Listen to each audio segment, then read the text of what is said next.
Radio Paris est gagnant, votre émission de sport et du Paris sportif.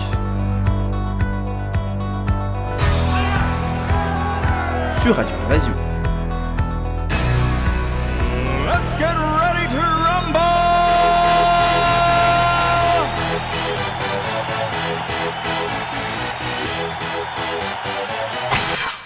Bonjour à tous et à toutes et bienvenue dans l'émission radio Paris est gagnant, votre émission de sport et du Paris sportif. Au programme de l'émission du jour, je vais vous parler d'un site pour gagner du temps dans vos analyses de football. Alors je sais, je le dis souvent, moi je n'aime pas trop parier sur le football parce que c'est un sport où les bookmakers mettent les moyens pour faire une cotation assez juste. Mais j'ai beaucoup de demandes sur ce sport. Je sais que vous êtes nombreux à parier sur ce sport. Donc voilà, je vous aide et je m'adapte. Alors je ne dis pas que je parie jamais sur le football. Ça m'arrive quand je vois des bonnes choses à prendre et à faire. Donc voilà, je vous parlerai d'un site que moi, à titre perso, j'utilise.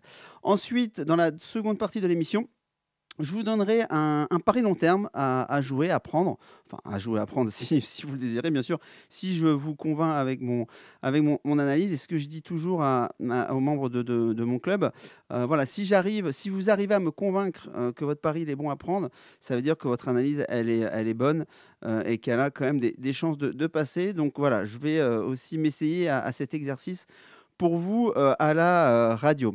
Donc voilà, et je ne vais pas vous dévoiler tout de suite le site pour les analyses, je vous le nommerai dans quelques minutes. Je vais d'abord vous le présenter. Allez, c'est parti.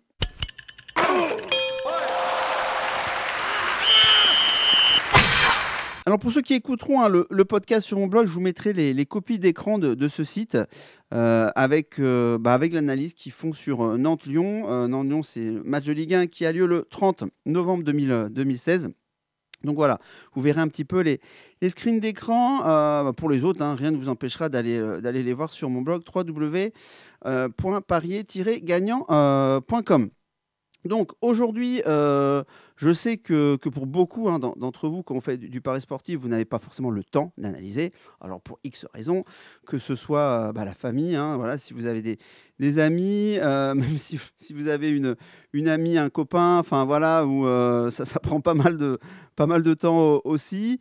Et puis vous ne savez pas forcément comment analyser et quelles statistiques prendre pour analyser, parce que on est souvent noyé dans... on dit qu'il faut utiliser des statistiques, mais il y en a tellement des statistiques, on ne sait jamais quoi aller prendre. C'est une question qui revient aussi souvent et à laquelle je réponds souvent par mail. Donc autant que je le fasse à la radio. Donc je vais répondre à ces problématiques. Donc rentrons dans le vif du sujet. Alors il y a quelques paramètres, quelques critères à prendre en compte et ce site le fait très bien. Alors quand vous arriverez sur ce site, vous verrez, vous sélectionnez le match, bien sûr, que vous voulez analyser. Et donc là, j'ai pris un Nantes Olympique Lyonnais, un match de championnat de France. Et ce qui est marrant, c'est qu'au début, vous avez la météo. Alors voilà, ça peut faire sourire certains d'entre vous, mais la météo au football, elle est quand même importante. Donc là, on voit que le ciel sera dégagé, il fera pas très chaud, il fera 7 degrés au moment du match. Vous voyez aussi la carte de France où se situent les équipes. Quelque chose à ne pas négliger forcément. Bon, la France, c'est pas un grand pays, mais si vous êtes à Lille et que vous vous déplacez à Marseille, voilà, on va dire que ça fait un déplacement assez conséquent. Je vous le dis tout de suite, ça n'a pas très grande importance dans le championnat de France parce que c'est un petit pays, mais c'est plutôt en Coupe d'Europe. Si vous êtes à Lille et que vous vous déplacez à Vladivostok, je ne vous raconte pas le trajet, et là, ça peut forcément influencer sur les performances des joueurs. Donc, vous avez un point météo, toujours intéressant à regarder. S'il pleut beaucoup, ça peut niveler les valeurs. C'est une équipe technique et puis une équipe un peu moins, parce que peut-être le terrain sera moins bon que s'il avait fait beau. Donc moi, j'accorde toujours de l'importance à la météo. Donc ça, c'est le premier critère. Ensuite, vous avez les stats des équipes. Mais vous n'avez pas 15 000 stats. Vous avez le nombre de buts qu'ils ont marqués à domicile pour l'équipe qui reçoit et à l'extérieur pour l'équipe qui se déplace. Vous avez l'état de forme, d'accord, du moment. Donc c'est sur 5 matchs. Donc vous avez une croix rouge si c'est un match perdu, un logo jaune si c'est un match nul et une croix verte si c'est une victoire. Donc là, quand on regarde sur l'écran, on remarquera tout de suite que Nantes, en ce moment, c'est sur les 5 derniers matchs, 3 défaites et 2 nuls. Bon, pas terrible, forme du moment. Ils ont marqué 2 points sur 15 possibles. À l'inverse, Lyon, sur les 5 derniers matchs, c'est 3 victoires, 2 défaites, sachant que la dernière défaite, c'était contre le PSG 2-1. Et ils ont plutôt fait un match intéressant, les Lyonnais. Donc voilà, on voit que ce n'est pas du tout la même dynamique. Alors après, la forme à domicile, parce que là, c'était sur domicile extérieur. La forme à domicile, pour Nantes, c'est sur les 5 derniers matchs, 3 matchs nuls, une défaite et une victoire. Bon, c'est un peu mieux. Et pour Lyon à l'extérieur, c'est 2 victoires, 2 défaites et un match nul, sachant que les 2 victoires, c'est les 2 derniers matchs à l'extérieur. Donc voilà, c'est quand même assez intéressant. Donc tout de suite, quand on voit un match comme ça, on voit un petit peu les forces en présence. Et là, sans vous avoir donné la cotation, on sait tout de suite que les bookmakers vont mettre Lyon favori pour ce match-là. Vous avez aussi une stat intéressante, c'est les over-under. Alors les over-under, c'est quoi? C'est les plus ou moins de buts dans le match. Donc il y a 1,5 but, 2,5 buts, 3,5 buts. Et par exemple, on voit tout de suite au premier coup d'œil que Nantes, 43% des matchs de Nantes à domicile se sont conclus avec plus de 1,5 but et ceux de Lyon à l'extérieur, 57% avec plus de 1,5 but. Voilà, donc ça vous donne, on va dire qu'en gros, un match sur deux de ces équipes-là, que ce soit Nantes à domicile ou Lyon à l'extérieur, ça se solde par plus de 1,5 but. Alors c'est une statistique comme une autre. Si vous aimez les over-under, forcément c'est à prendre en compte. Mais en tout cas, voilà, ça c'est une statistique aussi sympa à avoir. Vous avez quoi? Vous avez le nombre de cartons jaunes, cartons rouges. Bon, ça, voir si une équipe est plutôt plus ou moins agressive. Donc ces stats déjà, rien que ça peut, c'est pas que ça peut, c'est que ça va vous servir pour faire votre analyse. Ensuite, en dessous, vous avez la cotation des bookmakers. Et là, on remarque que la cotation pour ce match-là, vous avez du 3,50 pour Nantes à domicile, du 3,30 pour le match nul et autour de 2,10, 2,15 pour Lyon à l'extérieur. Donc Lyon est effectivement favori de ce match-là. Ensuite, vous avez, et c'est une des rubriques les plus importantes, les joueurs qui manquent, qui sont blessés. Donc là, c'est quand même sympa d'avoir ça à récapituler. Vous n'êtes pas obligé d'aller ouvrir 15 000 sites pour voir quels joueurs sont manquants. Là, on remarque qu'il y a 2 joueurs pour Nantes, Rongier et Thomasson, qui ne sont pas là. Et en plus, à côté de ça, il y a des petites étoiles. Donc, c'est 3 étoiles, c'est un joueur très très important de l'équipe. 2 étoiles, un joueur moyennement important. 1 étoile, bon, un joueur sur lequel on peut se passer. Et puis, aucune étoile. Généralement, c'est des jeunes qui montent. Donc, 2 joueurs, dont 1 à 2 étoiles pour comment on appelle ça, pour Nantes qui n'est pas là. Donc on va dire que l'effectif est quasi complet pour les Nantais. Et à Lyon, il manque Jallet, Perrin, Mamana et Nkoulou. Voilà, personne non plus à 3 étoiles. Donc Jallet, c'est 2 étoiles et Nkoulou, c'est 2 étoiles, mais rien non plus de problématique. Et il y a aussi le retour de certains joueurs. Et Cornet, là, revient. Et c'est un attaquant, et il a 2 étoiles, donc ça peut être un bon remplaçant en cours de match, voilà, qui viendra sur le banc de l'Olympique lyonnais. Donc ça, c'est très intéressant parce que voilà, tous les joueurs qui viennent, qui sont absents, vous ne l'avez pas forcément comme ça en claquant des doigts. Il faut faire des recherches, donc vous perdez du temps. Ensuite, on a les équipes probables.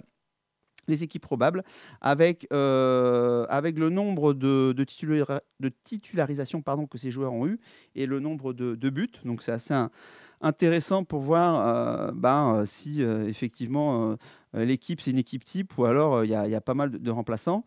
Donc là on voit que sur la composition que j'ai comme équipe, voilà, il y a quasiment tous les titulaires qui sont là dans les 2 équipes. Donc on va dire que ça va refléter bien les statistiques des matchs d'avant. Vous avez aussi le banc. En fait, par exemple, à Lyon, ils auront Darder, Valbuena, Cornet, Fekir, Gorgelin, Touzard, Gaspard sur le banc et Nantes, Thomsen, Stepinski, Bamou, Kakoniklic, Dupé, Touré, Dubois. Donc voilà, vous avez aussi les remplaçants. Sachant que l'équipe probable et l'équipe certaine, vous la retrouvez, voilà, s'il y a un petit site à coupler avec ça, c'est sur le site de la LFP, Ligue du football professionnel, quelques heures avant le match pour avoir sur les compos. Mais voilà, cet outil-là, je l'utilise souvent et généralement, il y a peut-être un joueur qui est changé par rapport à la composition qu'on vous donne. Ensuite, vous voyez que c'est quand même complet, hein, et en un coup d'œil, vous voyez tout ça. Vous avez le résumé des matchs, des derniers matchs des deux équipes. Donc là, il y a eu Nantes-Lille, il y a eu 0-0 et Lyon-PSG, il y avait eu 1-2 pour le PSG. Et voilà, vous avez les statistiques, nombre de buts cadrés, pardon, les corners, les dominations au niveau territorial sur le terrain, la possession de balle, et les équipes qui étaient en place à ce moment-là. Aussi très important, parce que si vous remarquez que l'équipe s'est pris 3-0, mais que c'était l'équipe B par rapport à l'équipe qui va jouer le match que vous analysez, bon, ben voilà, vous laissez tomber. Voilà, pour vous, le match d'avant compte pas vraiment. C'est le match qui vient avec l'équipe type qui va compter. Et ça, c'est très important à regarder. Donc ça, voilà. Et vous avez même possibilité de revisionner les meilleurs moments des matchs. Ils vous mettent voilà, le lien. Et voilà, vous pouvez revisionner les meilleurs moments des derniers matchs des deux équipes. Ça aussi, c'est important pour vous faire un peu une idée, parce que parfois, voilà, une équipe a perdu 1-0, mais en gros, elle a dominé tout le match, elle s'est pris un contre, et ça reflète pas la physionomie du match. Je le faisais beaucoup aussi au rugby. Bon, maintenant, j'ai un peu moins le temps, mais je le faisais aussi beaucoup de rugby. Je regardais tous les matchs en accéléré, forcément, parce que quand il y a des arrêts-jeux, je m'en fiche un peu. C'était surtout pour voir ce qui se passait en mêlée, en touche, voilà, dans le jeu. Et ça, ça me prenait beaucoup de temps. Et au moins, ce site-là, il vous synthétise tout ça. Vous avez tous les derniers matchs que Nantes avait fait, par exemple, à domicile à l'extérieur, et tous les derniers matchs que PSG aussi a fait. Donc, ça vous donne une petite vision un petit peu de ce que l'équipe a pu donner depuis le début de saison. Une autre chose serait plutôt pour les francophones à l'étranger. Vous avez les statistiques sur le nombre de corners, parce que ça, c'est un pari qui est possible à l'étranger. Voilà, donc vous voyez combien de corners il y a eu lors des derniers matchs des deux équipes. Alors, ça peut être assez intéressant. Par exemple, on voit que Lyon, à l'extérieur, généralement, il y a 71% des matchs où ils ont moins de 10,5 corners. Voilà. Et Nantes, à la maison, il y a 71% des matchs où ils ont moins aussi de 10,5 corners. Donc, il y a une forte probabilité de chance qui est moins de 10,5 corners, à peu près 70%. Voilà, si je fais une synthèse de ces stats. Bien sûr, ce sera approfondi pour ceux qui font ce type de paris. Vous avez les derniers face-à-face. Donc, vous savez ce que j'en pense aussi des face-à-face. Bon, je veux bien qu'on monte des face-à-face d'un an en arrière, mais 4-5 ans en arrière, ça n'a strictement aucun intérêt, vu que ce n'est pas du tout les mêmes joueurs qui étaient sur le terrain. On va me parler de choses, on va parler de Ben Noir et tout ça, de problèmes psychologiques par rapport à une Ben Noir ou une équipe qu'on n'arrive jamais à battre. Soit, mais voilà, dans le temps, vous verrez que c'est pas vrai. C'est comment on appelle ça? C'est pas une légende urbaine, mais c'est ce que les gens pensent. Et donc c'est pas très vrai sur le long terme. Là, par exemple, Lyon l'année dernière, ils ont gagné 2-0 chez eux contre Nantes, ils ont fait 0-0 à Nantes. Bon, bah ok, ça pourquoi pas le prendre en compte, mais voilà, si sur le terrain, il n'y a aucun des joueurs qui étaient présents des deux côtés, on va dire que c'est à prendre aussi avec des pincettes. Ensuite, juste en dessous, vous avez aussi le classement complet. Voilà, ça permet de voir un peu où les équipes en sont. Donc Nantes est 18e avec 13 points, Lyon est 7e avec 22 points. Classement complet de l'équipe à domicile et classement complet de l'équipe à l'extérieur. Ça, c'est très sympa aussi à voir comme ça. On voit que Nantes, c'est la dernière équipe du championnat à domicile avec, sur 7 matchs, ils ont une victoire, 3 nuls, 3 défaites. On va dire que ce soit très glorieux à la maison. 3 buts marqués seulement pour 7 encaissés. Ok. Quand on voit que Monaco, c'est 26 buts marqués à la maison pour 6 buts encaissés. Vous voyez la différence de niveau. Et le classement complet des matchs à l'extérieur pour Lyon, je vous ai dit tout à l'heure, ils étaient 7e pour le classement général. Et là, ils sont 4e. Donc, ils sont meilleurs à l'extérieur, Lyon qu'à domicile. Ils ont, sur 7 matchs, 3 victoires, 1 nul, 3 défaites, 8 buts marqués, 8 buts encaissés. Mais moi, je pense qu'ils sont sur une phase ascendante. Donc, voilà, ces résultats vont encore s'améliorer. Donc voilà un petit peu tout ce que ce site pour un match peut vous faire comme synthèse. Et pour moi, voilà, avec ça, vous avez déjà de quoi faire pour prendre votre décision sur tel ou tel pari. Alors, je le répète, pour décider quel match vous allez choisir, déjà, vous regardez la carte des matchs, d'accord? Et si vous avez déjà un petit peu l'habitude de suivre, si vous savez, il y a des équipes qui sont un petit peu émoussées ou parce qu'ils ont joué en Coupe d'Europe ou voilà, il y a pas mal de blessés. Au dernier match, il y a eu 2 cartons rouges. Enfin, voilà, si vous suivez un peu certaines équipes, vous pouvez déjà repérer, avoir une certaine intuition sur un match qui peut être intéressant à suivre et un pari à prendre. Donc, ça va venir que confirmer, en fait, ce que vous aviez imaginé. Donc voilà, je vous dévoile un petit peu le site. Je vous mettrai un un lien sous la podcast. Sinon, pour les autres, j'espère que vous allez noter le site. C'est l'XPy, d'accord. Donc l'XPy, ça permet justement sur tous les championnats, hein, ça va jusqu'au même détroit de certains championnats. C'est assez énorme comme site pour avoir tous ces stades-là. Je sais qu'ils font une grosse... Enfin voilà, il y a pas mal de monde qui bosse pour eux dans le monde pour mettre à jour les statistiques. Alors, aussi, je le dis souvent, on y passe soit du temps, voilà, si vous en avez, ou soit cela coûte de l'argent, hein, forcément. C'est soit du temps, soit de l'argent. Et ce site-là, il y a quelques matchs qui sont gratuits. D'accord. Par exemple, je me souviens, il y avait un Restart Orléans où vous auriez pu avoir gratuitement l'analyse du match. Donc, il y en a 2-3 comme ça par week-end, analyse gratuite. Donc, vous pourrez déjà regarder pour vous faire une petite idée. Et sinon, alors moi, j'ai pas arrêté de les embêter avec ça parce qu'ils avaient augmenté les tarifs là il y a quelques mois et je trouvais ça un peu exorbitant. Donc j'ai pas arrêté de dire mais voilà, enfin c'est trop cher et tout. Alors, est-ce que j'y suis pour quelque chose? Modestement, je pense que non. Mais voilà, est-ce qu'il y a eu plusieurs personnes à leur demander de baisser un peu le tarif? Donc maintenant, pour avoir l'analyse complète d'un match, c'est 40 centimes d'euros.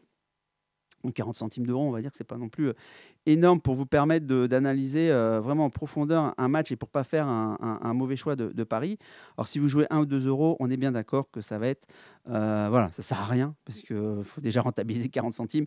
Si vous jouez quelques dizaines, voire centaines d'euros, voire pour certains, je sais, peut-être des milliers d'euros, 40 centimes, c'est quoi? C'est rien pour avoir une analyse, voilà, pour gagner vraiment du temps et pour passer même pas en 2-3 minutes, là, vous avez vraiment ce qu'il vous faut pour analyser le match. Si vous avez quelques petites connaissances déjà en amont, eh ben, vous ferez les bons choix. Donc voilà, pour moi, c'est vraiment peu pour optimiser vos chances de gagner votre pari sur le foot. Et je le répète, avant de conclure sur cette partie-là, voilà, c'est le football. Bon, les victoires sèches, je sais que vous voulez jouer des victoires sèches, mais essayez de prendre plutôt des draw no bet, c'est-à-dire des matchs nuls remboursés, des doubles chances que vous pouvez faire artisanalement. Je vous expliquerai dans une prochaine émission comment. Voilà, vous pouvez prendre des Asian Handicap pour ceux qui connaissent. Voilà, alors en France, Asian Handicap, c'est pas ce nom-là, mais voilà, vous pouvez aussi trouver des paris à handicap et c'est souvent intéressant. Pour ceux qui veulent en savoir plus, vous pouvez m'écrire et voilà, je vous donnerai plus d'informations sur ce type de pari. Vous pouvez aller voir sur mon blog, j'en ai fait une vidéo sur les Asian Handicap.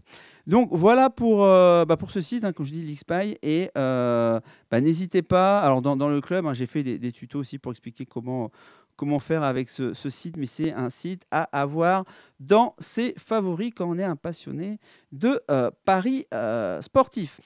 Allez, je conclue pour cette partie-là. Sans plus attendre, je vais vous donner un pari à prendre, un pari long terme que j'ai analysé dans le club déjà il y a quelques jours. Donc voilà, je me permets maintenant de vous le donner. J'ai donné la primeur aux personnes de mon club. Donc c'est parti pour la première ligue de football.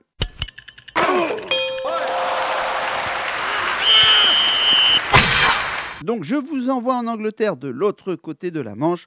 On va, voilà, je vais vous analyser un petit pari long terme que j'ai pris, ces derniers paris long terme que je viens de prendre là. Il y a quelques jours sur la première ligue anglaise, donc le championnat de foot anglais, et qui va être champion. Donc, pour vous faire un petit peu le topo, j'ai pris 2 paris, voilà, pour essayer de sécuriser la chose. J'ai pris 2 équipes. J'ai pris Chelsea et Liverpool.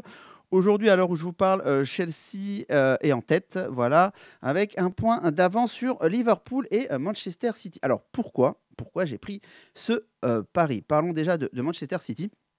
Parce que c'est eux les favoris des bookmakers. Ils ont une cote autour de 2,50. Alors, on est tous d'accord, si vous connaissez un peu le foot, pour dire qu'il y a de très bons joueurs à Manchester City, beaucoup d'internationaux, que Guardiola est un grand entraîneur. Mais moi, je regarde aussi le calendrier. Et c'est en regardant le calendrier que c'est plutôt là que je suis allé chercher ce pari. Donc Manchester City, ils font quoi? Ils jouent la Ligue des Champions. Ils vont sûrement voilà, sortir des poules, sûrement deuxième aussi, mais ils ont la capacité, je pense, de battre un premier d'une autre poule, genre voilà, Monaco, la Juve, Benfica, Naples, voire même le PSG. Ils l'ont déjà montré l'année dernière que Manchester City a battu le PSG. Et beaucoup disent que le PSG de l'année dernière était quand même un peu plus fort que le PSG de cette année, même si Unai Emery est en train de faire prendre quelque chose là, au PSG, ça s'améliore de match en match. Donc voilà, ils sont capables de battre un premier de poule et puis donc d'aller plus loin que les huitièmes de finale, les quarts, les demi, voire la finale. Après, bon, on verra bien. Je ne me suis pas projeté non plus jusque demi ou finale, mais bon, pour moi, ils peuvent passer les huitièmes. Donc après les poules, ils auront encore un aller-retour à faire. Je pense ils peuvent aller en quart. Donc je compte encore sur 2 tours. Ok, on sait très bien que jouer sur 2 tableaux, voire 3-4, voilà, c'est forcément jamais évident. Ça laisse des traces au niveau physique sur les joueurs. Pour ceux qui jouent un peu au foot, voilà, déjà enchaîner un match de championnat, voire un match en semaine, parce que je sais pas, où il y a eu un match en retard, il faut le jouer dans la semaine. Bon, vous voyez ce que ça peut donner, même si eux, c'est des pros. C'est juste l'intensité qui change, mais voilà, ils sont aussi fatigués, pardon. Voilà, et même les plus grandes équipes, hein, Compagnie, par exemple, il est blessé là pour l'instant, pour un mois pour Manchester City. Agüero, c'est pas la sécurité sociale au niveau blessure aussi, donc il peut se blesser. Enfin, voilà, il y a le Boxing Day qui aussi en Angleterre, vous enchaînez plusieurs matchs là pendant la période des fêtes. Tout ça, à un moment donné, j'estime que Manchester City va tirer la langue. Voilà, je me projette et c'est ce que je me dis pour jouer sur tous les tableaux. Le championnat anglais, c'est quand même voilà, assez difficile. La Ligue des Champions, plus les coupes nationales. Je pense qu'à un moment donné, Manchester City va tirer la langue. Surtout que les équipes que je prends, c'est pas n'importe lesquelles équipes. Hein. D'accord. Donc Chelsea, pour moi, c'est les favoris. Voilà. Pour moi, c'est les favoris. Pourquoi Conte, l'entraîneur, prend les mêmes méthodes qu'il avait à la Juve. Et voilà, on sait ce que cela a donné hein, sur le papier à la Juve, les titres de champion d'Italie qu'ils ont eu. Et puis Hazard marche sur l'eau en ce moment du côté de Chelsea, alors qu'il avait été en dedans l'année dernière. Diego Costa, on aime ou on n'aime pas. Bon, personnellement, j'aime pas trop, mais ce qui m'a pas empêché non plus de le prendre meilleur buteur de Première Ligue avec Agüero cette année. Et pour l'instant, c'est bien parti, parce que je crois qu'ils ont 2-3 buts d'avance sur le troisième. Donc voilà, derrière, c'est aussi la meilleure défense du championnat. Et devant, c'est la seconde attaque du championnat. Donc on va dire que c'est quand même costaud.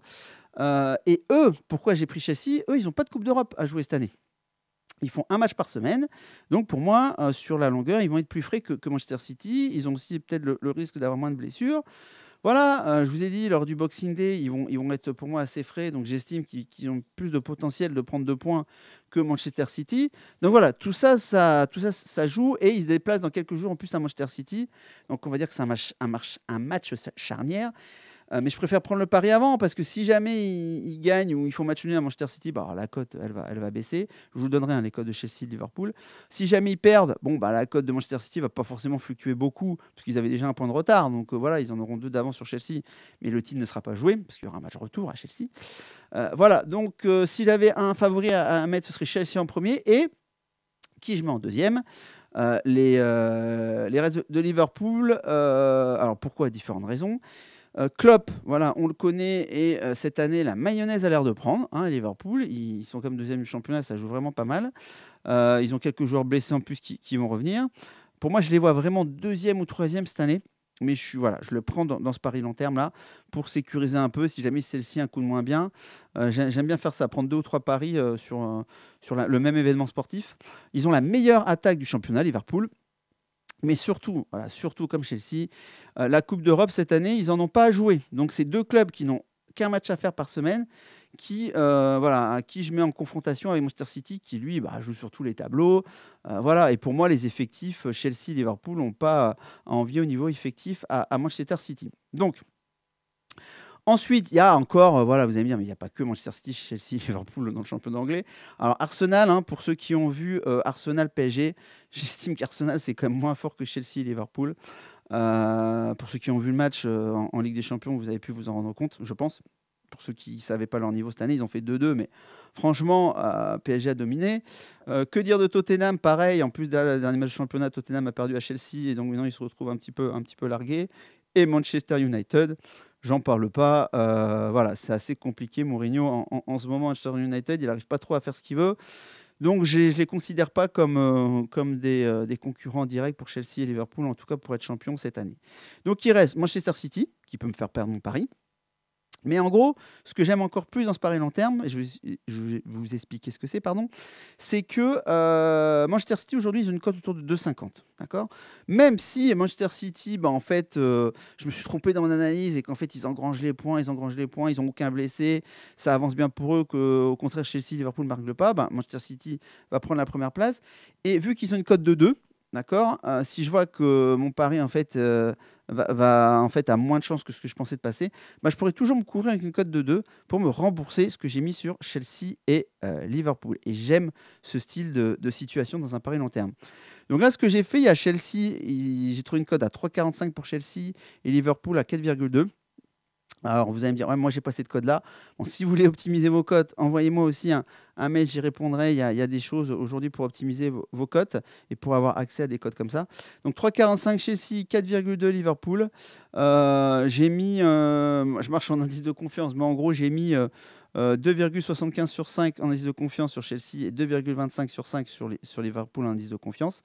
Voilà, en gros, si je mettais ça en euros, admettons, j'aurais mis 275 € sur Chelsea à 3,45 et 225 € sur Liverpool à 4,2. Okay. Et si jamais une de ces deux équipes-là, je doublais ma mise de départ. Donc, c'est-à-dire que là, j'aurais investi 500 € et je gagnerais environ 500 € sur ce pari-là. Donc voilà, et si jamais ça part mal, comme je vous ai dit, je mettrai de l'argent sur Manchester City gagne le championnat à 2 pour récupérer ma mise que j'avais mis sur Chelsea et Liverpool. Donc c'est quand même assez intéressant et c'est une des forces aussi du pari long terme. Donc voilà, je vous conseille de prendre ce pari. Si vous ne trouvez pas des cotes comme je vous ai donné, contactez-moi et je vous aiderai à optimiser vos cotes. J'ai moyen de le faire, il n'y a pas de problème là-dessus. Voilà, donc c'est fini pour l'émission d'aujourd'hui. Sans plus tarder, je vais vous annoncer l'émission de la semaine prochaine.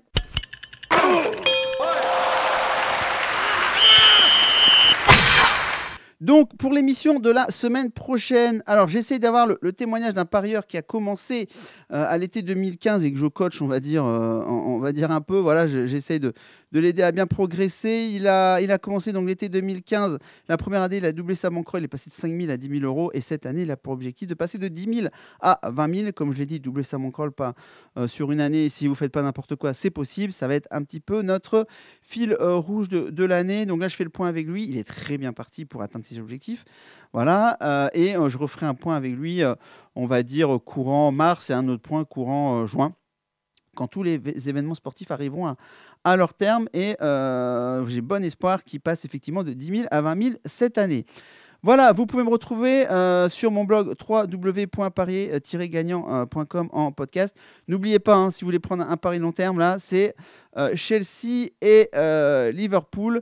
Répartissez vos mises équitablement entre les deux. D'accord, pour essayer de dégager, de multiplier votre mise par 2 si Liverpool et Chelsea finissent champions d'Angleterre. Moi, je vous dis à la semaine prochaine. Et surtout, comme je vous dis souvent, ne laissez pas la chance au hasard dans vos paris sportifs. À très bientôt sur Radio Évasion. Grande momento da história do futebol mundial.